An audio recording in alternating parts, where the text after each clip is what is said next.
오늘 저는 본문 말씀 누가복음 12장 13절에서 21절 말씀을 근거로 말씀의 제목을 한번 따라해 주시기 바랍니다. 또 다른 창고, 또 다른 창고. 네, 이런 제목으로 여러분과 함께 은혜를 나누고자 합니다. 오늘과 다음 주 그 두 주 동안 우리의 삶에 실제적인 우리의 신앙생활, 믿음생활, 그리고 성령 충만한 그 신앙생활을 방해하는 그러한 결정적인 그런 요소들이 있습니다. 이것들을 어떻게 극복하고 그리고 어떻게 제거하고 대처해서 하나님이 원하시는 그 은혜의 길, 성령 충만함으로 갈 수 있을까? 그것을 한번 살펴보고자 합니다.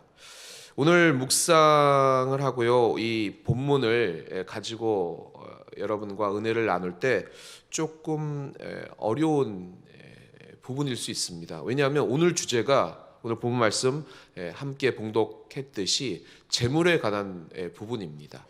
물질에 관한 부분, 우리의 실생활, 피부로 접하는 그런 물질을 어떻게 우리가 선용하고 있는지, 그리고 이 물질에 관해서는 주님이 뭐라고 말씀하셨는지, 그러한 기준, 그 기준이 분명해야 우리는 바른 길, 성령 충만한 길 갈 수가 있습니다.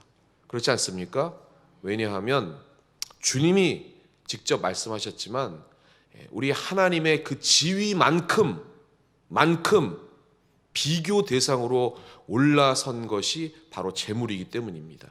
재물과 하나님을 겸하여 섬길 수 없다고 하신 것은 이 세상에 돌아가는 그 방식이 재물로 인해서 돌아가기 때문에 그것들을 우리가 어떻게 컨트롤하고 운영하고 그리고 선용하는가, 그것이 정말 성령 충만한 그 삶에 필요하다는 것입니다. 그렇지 않습니까, 여러분? 당장 우리 자신도 좋은 것 먹고 싶고, 그리고 좋은 옷 입고 싶고, 우리 여성 동지분들은 좋은 백도 갖고 싶고, 우리 남성 동지분들은 좋은 차도 타고 싶고, 우리 저쪽에 우리 계신 우리 청년 대표 좋은 집도, 넓은 집도 당연한 거고, 이게 나쁜 게 아닌데 우리가 그것들을 마음속에 어떻게 갈구하고 그리고 지키고 그리고 원하는 게 어느 정도까지 원하는 거는 이게 성경적인 거고, 더 원하는 거는 탐심이냐, 이러한 기준이 애매모호하기 때문에 우리가 고민한다는 것입니다. 그래서 오늘 이러한 기준, 우리 주님이 오늘 본문 말씀을 통한 그 기준 말씀하신 것을 잘 은혜로 받아 누리시고 우리의 삶에 바른 길, 주님 원하시는 길 가시기를 주님의 이름으로 축원합니다. 아멘. 그래서 오늘 본문 말씀을 통해서 주님이 주시는 이 본문에 오해의 소지가 있는 이 본문에 세 가지 이 교훈이 있습니다. 첫 번째 교훈은 부자와 부자입니다. 부자와 부자. 첫 번째 부자는 우리가 잘 아는 여러분이 원하시는 부자 다 되시기 바랍니다. 아멘. 그 다음에는 이제 아버지와 아들이라는 그 부자인데요. 왜 이런 말씀을 드리냐면, 이 첫 번째 오늘 본문에 나온 우리 예수님께 뭔가를 요청하는 사람은 부자가 되고 싶어하는 사람이었고, 예수님이 말씀하신 비유에 나오는 그 부자는 정말 부유한 그러한 사람이었습니다. 그런데 먼저 예수님께 부탁을 해온 이 부자가 되고 싶은 사람은 아버지가 좀 꽤 부자였던 모양입니다. 그래서 주님께 요청을 했죠. 이스라엘의 법에 따르면 맏아들이 다른 자녀에 비해서 2배의 그러한 유산을 상속받게 되어 있는데, 아마도 첫째가 동생에게 가야 할 몫까지 다 빼앗은 그런 모양인 것 같습니다. 아마 아버지가 마지막 말도 못 남기고 갑자기 돌아가시게 된 그런 경우에 이럴 수가 있다고들 합니다. 그래서 형이 법도 무시하고 자기 마음대로 그 재산을 어느 정도 처리하고 그리고 가져갔기 때문에 이러한 문제를 통해서 주님 앞에 이런 부분의 유산에 대한 부분을 해결해 달라고 주님 앞에 요청을 했다는 것입니다. 여러분도 한번 생각해 보시기 바랍니다. 이러한 부분을 만약에 직접 경험을 했다면 당연히 주님 앞에 아니면 또한 이런 것을 해결해 달라고 요청하지 않겠습니까? 우리 누가복음 12장 13절 말씀입니다. 우리 같이 한번 합독해 보겠습니다. 시작. 무리 중에 한 사람이 이르되 선생님 내 형을 명하여 유산을 나와 나누게 하소서 하니. 그렇습니다. 정당하게 형의 몫이 있고 내 몫이 있는데 이것들을 형이 다 임의로 다 가져갔으니 제대로 이것을 판결해 주십시오라고 주님 앞에, 주님이 어느 정도 존경하고 백성들이 따르니까 아마도 다른 부분에서도 요청을 했는데도 불구하고 제대로 그것이 이루어지지 않는 어떤 여러 가지 정황들이 있었겠죠. 그러니 우리 주님께 나와가지고 존경받는 랍비라고 일컬음을 받으신 우리 주님 앞에 요청을 했다는 것입니다. 그런데 이 말씀을 그렇게 요청한 이 사람에게 주님이 하신 말씀이 있습니다. 그 말씀이 오늘 본문 말씀인데 이 본문 말씀 때문에 우리가 고민하게 되는 것입니다. 15절 말씀입니다. 우리 곧 5절 말씀 같이 한번 합독해 보겠습니다.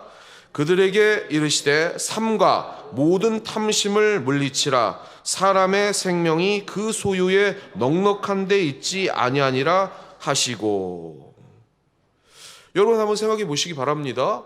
이 사람은 아마도 정당하게 자기의 몫을 찾고 싶어서 주님 앞에 요청했을 것입니다. 자기가 탐심이 있어서 그런 게 아니라 제대로, 아니 형이면 그래요, 법대로 2배 가져가고 나머지는 제가 가져가는 게 이게 맞는데 이게 뭔가 어떤 그런 것에 걸려가지고 제대로 안 돼 있습니다. 저의 이 억울함을 풀어주십시오. 이렇게 요청했단 말이에요. 정당하게 요청한 것입니다. 그런데 주님이 이 사람에게 탐심을 물리쳐라 이렇게 얘기하셨다는 것입니다. 왜 이러한 얘기를 하셨을까에 대한 그런 것들을 조금 주의 깊게 살펴볼 필요가 있다는 것입니다. 예수님께 이렇게 요청했을 때 예수님이 탐심을 물리치라 생명, 그 생명이 소유의 넉넉함을 통해서 이어지는 게 아니다라고 하시면서 그 다음에 비유를 들으셨어요. 16절에서부터 21절의 그 비유를 들으셨고, 이 비유는 여러분이 뭐 너무나도 잘 아시지만 자기만을 위해서 재물을 쌓아두는 그 부자가 하나님의 정하신 그 연수를 알지 못하고 계속해서 자기만을 위해서 쌓고 또 쌓고 쌓다가 하나님이 그 영혼을 데려가셨습니다. 그래서 예수님께서 뭐라고 말씀하셨냐면 하나님에 대하여 가난한 사람, 자기만을 위하여 물질을 그렇게 쌓아두는 사람은, 하나님께 헌신하지 않은 사람은 이렇게 될 것이다 라고 비유로 말씀하셨다는 것입니다. 이게 무슨 얘기냐? 조금 어려울 수도 있지만 이 본문 말씀을 연구한 성경학자 중에 여러 사람이 이렇게 이 본문 말씀을 풀었습니다. 뭐라고 얘기했냐면, 먼저 갑자기 죽은 이 비유에 나오는 자기만을 위하여 재물을 쌓은 그 사람은 지금 예수님께 나와서 이 형과의 어떠한 그런 재산 문제, 이 분쟁을 해결해 주십시오라고 한 그 사람의 아버지일 것이다. 이렇게 성경학자가 풀고 있는 것입니다. 그러니까 그 부자 아빠가 열심히 모으는 데만 치중하고 그렇게 쌓다가 갑자기 죽어서 자녀들이 그걸 어떻게 나눌지를 가지고 지금 아버지 욕심만 똑같이 배워서 자기 배부를 것에 싸움질하고 있는 그런 상황을 주님이 아시고 그 중재 요청을 한 사람의 그 마음의 중심에 탐심, 그 재물을 향한 욕심, 그것들을 꿰뚫어 보시고 그렇게 말씀하셨다는 것입니다. 정당한 요청이 아니라 이 비유를 들어 그 사람에게 얘기하시면서 경고하신 거죠.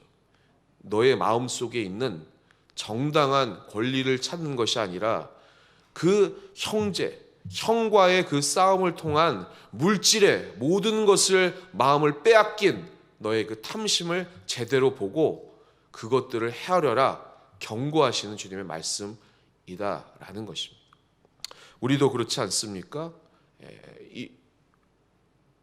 상식적으로 부모로부터 많은 재산을 물려받으면 그것들을 손용할 줄도 알고 나눠줄 수도 알고 그래야 되는데, 우리가 아는 세상은 물질을 통해서 그 생명을 유지하려는 그러한 법칙이 작용을 하기 때문에 더 많이 가지려는 그러한 탐심 때문에 소중한 자신의 가족, 형제들과 분쟁과 갈등과 대립이 우리 사회에 만연하다는 것입니다.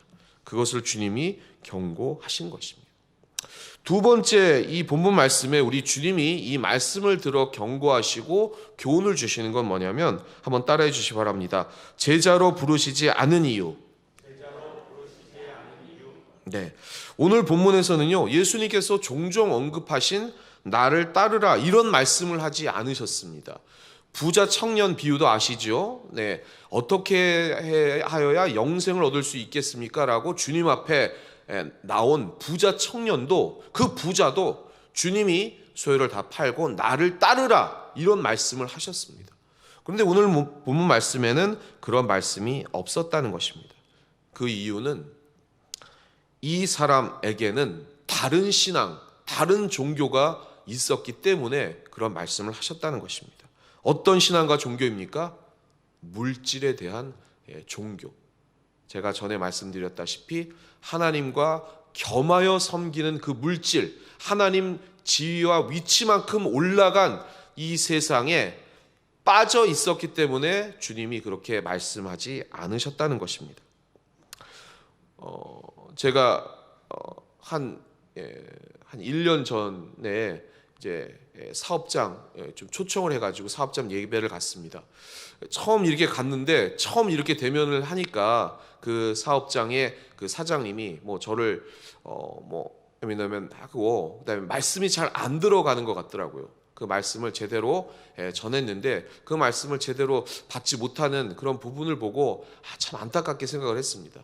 그리고 이제 식사를 하는데 그때부터 그 사장님이 무슨 얘기를 하냐면 주식, 그다음에 부동산 얘기를 그냥 청산유수처럼, 저는 되게 과묵하고 조용한 성격인 줄 알았어요. 근데 식사 자리에서 그냥 숟가락 한 숟가락을 뜨자마자부터 끝날 때까지 주식은 이렇고 부동산은 이렇고 그다음에 물질 이렇게 벌어야 된다 그러면서 자기 자랑을 막 하는 겁니다. 너무 안타까웠습니다. 여러분도 그러한 얘기를 하시는 걸 보고선 귀가 솔깃하실 수도 있지만 안타까운 마음 좀 들으시지 않으셨습니까? 그래서 주식을 하지 말고 부동산도 하지 말라는 얘기가 아닙니다. 오늘 주님의 말씀은 왜 따르라 하지 않았느냐, 그리고 이 말씀이 왜 이렇게 국한되어 있느냐, 그건 뭐냐면 빠져 있기 때문이라는 것입니다. 아멘. 빠져 있다는 것은 그 마음을 그곳에 두는데, 그곳에 둔 그곳이 뭐냐면 물질이라는 것입니다. 그런데 그 물질의 위치가 이 세상은 종교의 위치까지 올라가 있기 때문에 그걸 주님이 경고하시고 탐심이라고 얘기하신 것입니다. 그러니 여러분, 거기에 대해서 정말 주의 깊게 다시 한번 유혹에 당하지 않도록 우리의 신앙을 그것을 통해 점검해 나가시고, 조금이라도 유혹이 다가올 때 다시 한번 하나님의 오늘 본문 말씀 잘 생각해 나가시기를 주님의 이름으로 부탁을 드리겠습니다. 우리 아이들도 거의 종교에 가까운 것에 빠져 있는 게 있죠. 뭐에 빠져 있죠? 네, 잘 아시네요. 네. 이 핸드폰에 우리 아이들이 많이 빠져 있습니다. 네, 그리고 그게 점점 더 심화되면 심화되지 완화되지 않는 세상에 우리가 살고 있다는 것입니다. 제가 전에 들은 뉴스에 정말 안타까운 소식을 들었었는데, 어떤 이야기였냐면, 너무 부모님이 화가 나니까, 이 휴대폰에 빠져 있는 아이가 너무 화가 나니까 아버지가 그냥 휴대폰을 냅다 뺏어가지고 창문에다가 던졌어요. 근데 어떤 일이 있었냐면, 그 아이가 이 휴대폰에 너무 빠져 있던 나머지 거기에 이제 자기의 어떤 여태까지 어떤 노력했던 어떤 뭐 게임이면 게임 뭐 그런 것들이 많이 있지 않습니까? 이거 요새는 뭐 게임을 해도 그냥 쉽게 하는 게 아니라 노력을 해야, 근데 많은 시간을 투자해야 어느 정도 뭐 등급이 올라가고 막 이러니까 그거에 너무 빠져 있으니까 그게 소중해서 그만 그 아이가 창문으로 그걸 잡으려다가 창문으로 떨어져서 그런 안타까운 그런 사고를 당했다는 그 뉴스를 봤습니다. 그 정도로 빠져 있는 거죠. 빠져 있는 거죠. 그게 문제인 것입니다. 그래서 오늘 이 본문 말씀에 제일 중요한 말씀은 뭐냐면 이 비유에 자기만을 위한 그러한 물질이라고 주님이 분명하게 말씀하셨습니다. 이를 마음을 물질이나 휴대폰 그렇게 빠져 있는 것은 자신의 그런 종교 그리고 그 신앙 그것들을 거기에 마음을 둔다라고 했기 때문에 그 믿음을 잃어버리는 일이 있다는 것입니다. 그래서 에베소서 2장 8절에 이렇게 기록이 되어 있습니다. 우리 같이 한번 합독해 보겠습니다. 너희는 그 은혜에 의하여 믿음으로 말미암아 구원을 받았으니 이것은 너희에게서 난 것이 아니요 하나님의 선물이라. 하나님의 선물이 믿음입니다. 그 믿음이 들어가 우리가 영이 성장하는 것인데 이 다른 데 마음이 빠져 있는 사람은 그 선물을 닿지 못하고 들어도 듣지 못하고 그리고 보아도 보지 못하는 그러한 일이 일어난다는 것입니다. 다시 한번 우리의 영을 키우기 위해서 그리고 성숙한 신앙을 찾아가기 위해서 그리고 성령 충만한 바른 신앙의 길을 가기 위해서 빠지지 마시고 다시 한번 경계하셔서 그를 성령에 나가실 수 있는 지혜를 주님으로 더 얻으신 여러분 되시기를 주님의 이름으로 축원합니다. 축원합니다. 세 번째인데요. 이거는 지도자들에 대한 경고입니다. 지도자들에 대한 경고. 무슨 얘기냐? 오늘 본문은요. 우리 주님이 어떻게 보면 특정한 사람에게 얘기를 하고 있는 것일 수도 있다는 것입니다. 왜냐하면 이런 유산을 나누는 것 이런 일들이 비일비재했기 때문에 그것을 통해서 재판을 막고 그들로부터 이익을 취하는 사람들이 있었다는 것입니다. 그 사람들이 누구냐면 바리새인과 율법학자였습니다. 그 사람들이 그러한 재판을 통해서 자신의 유익을 구하고 그것을 자신에 맞게 그 판단을 성경대로 한 것이 아니라 이익을 취하는 방법대로 그렇게 판단해주고 재판해줘서 이득을 취했다는 것입니다. 거기에 대한 경고라는 것입니다. 그래서 14절 말씀에 주님이 이렇게 말씀하신 것입니다. 우리 누가복음 12장 14절 말씀 같이 한번 합독해 보겠습니다. 이르시되 이 사람아 누가 나를 너희의 재판장이나 물건 나누는 자로 세웠느냐 하시고. 네. 그래서 우리 특별히 믿음의 우리 신앙 공동체 안에 속한 여러분들 그리고 특별히 더 리더십인 경우에는 이러한 물질에 대한 부분을 상담하거나 할 때 더 조심스럽게 하셔야 되고 그런 부분에는 하나님 앞에 더 깊게 기도하셔야 된다는 것입니다. 그거를 잘 아시는 여러분 되시기를 주님의 이름으로 부탁을 드리겠습니다. 종교개혁자 마틴 루터 아시죠? 마틴 루터가 마지막 노년에 좀 병들어서 죽게 되었습니다. 병들어서 소천을 했는데요. 그 이유가 뭐냐면은 재판 때문에 그랬습니다. 이 자기 고향이 아인스레벤이었거든요. 근데 거기에 부자였던 민스펠드 가문의 형제들끼리 이 유산 상속 때문에 똑같이 오늘 본문같이 재판을 해야 되는데 그것들을 그 당시 신뢰하고 그리고 존경받았던 이 마틴 루터 종교개혁자 마틴 루터한테 부탁을 한 겁니다. 왜냐하면 자기 고향이니까. 그리고 마틴 루터도 노년에 자기 지인들 고향 사람들이니까 그걸 거절할 수가 없었어요.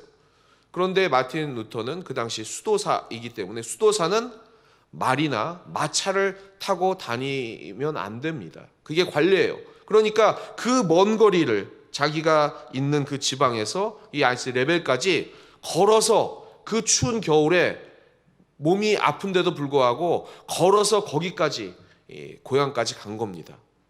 그래서 거기에서 재판을 해 주었지만 어느 정도 거기에 대한 부분은 해결해 주었지만 자기는 그러한 노년에 너무 고생을 해서 더 병이 심화되었고 그 고향에서 하나님이 부르셔서 협천을 했다. 이렇게 기록이 되어 있습니다.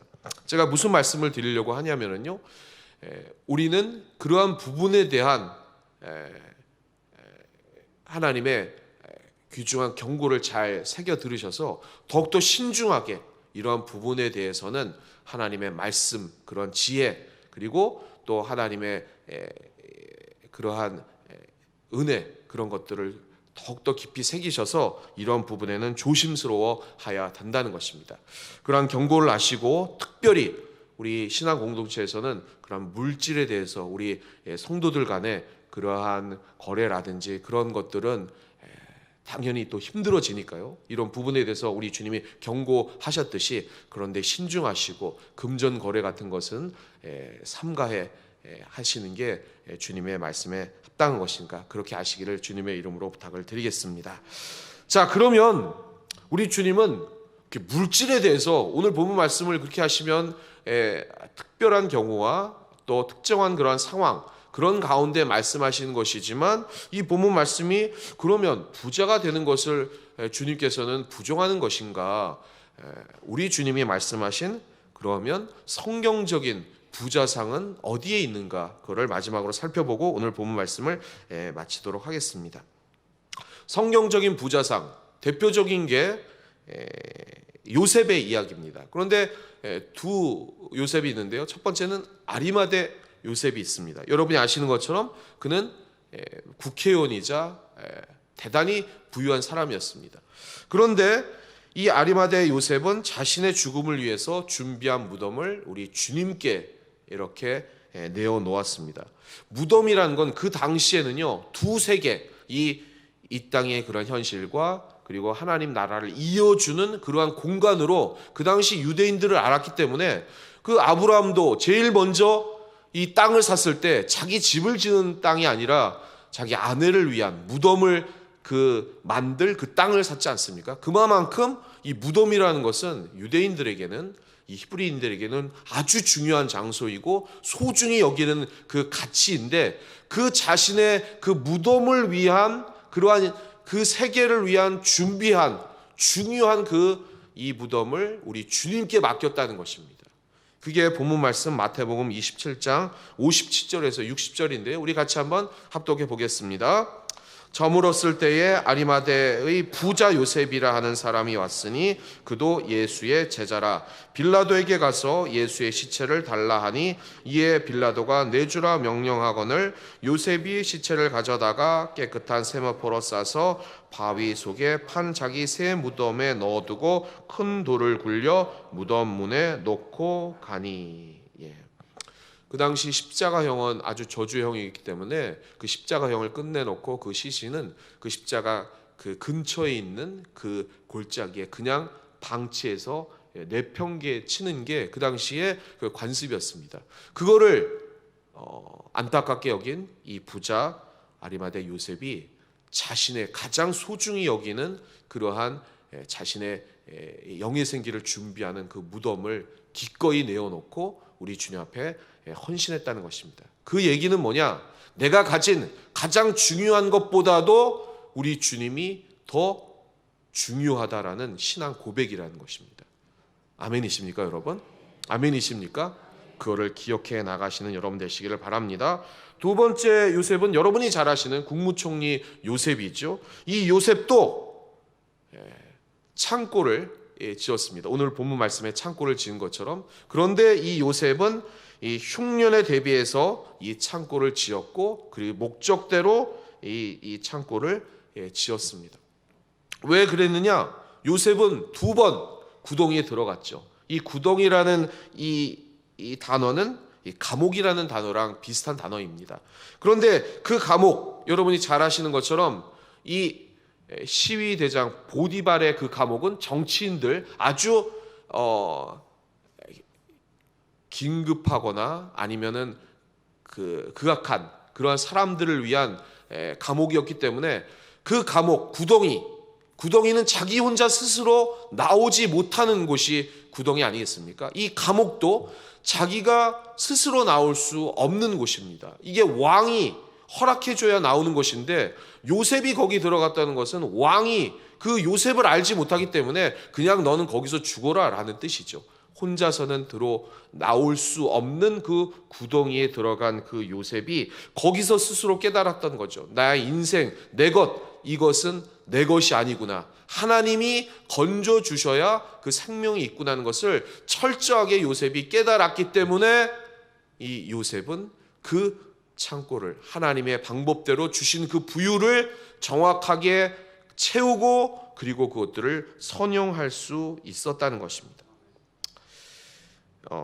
누가복음 12장 21절 말씀, 오늘 결론 말씀인데요, 우리 같이 한번 합독해 보겠습니다. 자기를 위하여 재물을 쌓아두고 하나님께 대하여 부유하지 못한 자가 이와 같으니라. 전에도 말씀드렸듯이 여기서 제일 중요한 단어는 자기를 위하여입니다. 그리고 하나님께 대하여, 반대이죠. 우리가 지금은 흉년일 수 있습니다. 요셉과 같이. 그래서 겁먹고 어떻게든 아끼고 모아서 집중해서 그러한 재산을 쌓아 나가고 있습니다. 하나님께서 여러분에게 축복해 주셔서 그러한 물질 선용할 수 있도록 30배, 60배, 100배로 채워주실 줄 믿습니다. 만약 모이지 않더라도 주님 앞에 기도하면 하나님께서 그 방법을 알려주시고 채워주실 줄 믿습니다.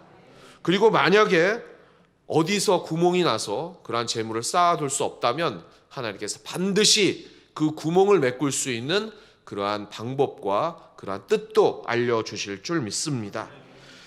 그런데 더 중요한 것은 그것을 모이거든 더 깊게 생각해야 되는 것이 있습니다. 그게 뭐냐면 모일 수 있는, 이렇게 모이게 해주신 그런 하나님의 정확한 이유가 있을 것입니다. 요셉과 같이. 그러면 또 어떻게 그 물질을 나누고 선용할 수 있는 방법을 하나님께 반드시 여쭈고 아뢰시길 바랍니다. 주님이 알려주실 것입니다. 그것을 알지 못하고 여러분의 방법대로 그렇게 쓴다면 그것은 여러분에게 그 물질이 해가 된다는 게 오늘 본문 말씀의 우리 주님의 그런 뜻입니다.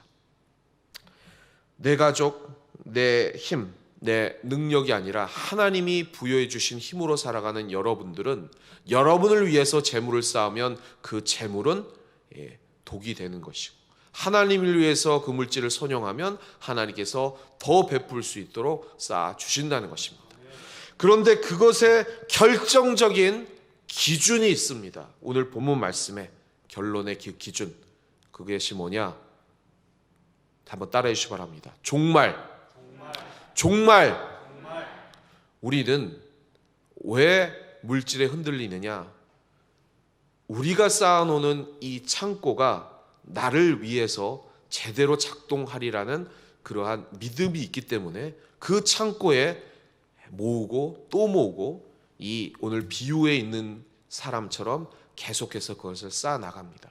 그런데 그 창고는 불완전하다는 것을 여러분 기억하시길 바랍니다. 왜 불완전합니까? 종말이 있기 때문입니다. 그래서 더 안전하고 완전한 창고, 좀 먹지도 않고 해를 받지도 않는 어디죠? 하늘 창고.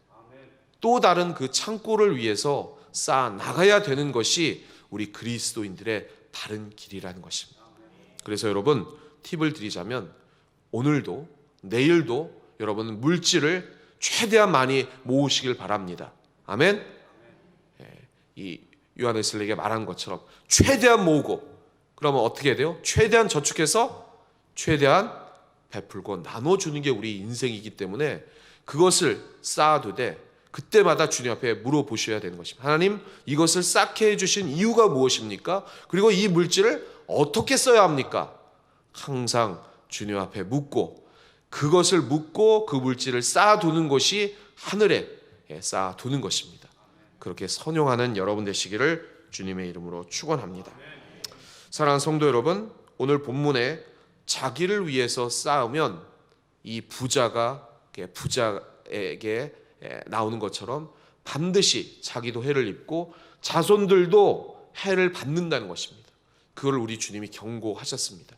제대로 선용하는 법을 배우지 못한 자녀들은 다투고 그리고 그 물질 때문에 피해를 입는 것입니다. 그래서 여러분부터 하나님 나라를 위한 그런 물질의 선용과 하나님께 지혜를 구하고 그것을 잘 사용하여 나가셔야 될 줄 믿습니다. 너희 생명은 돈이 아니라 나에게 달려 있다. 그러니 하늘 창고를 바라봐라. 오늘 주님의 말씀입니다.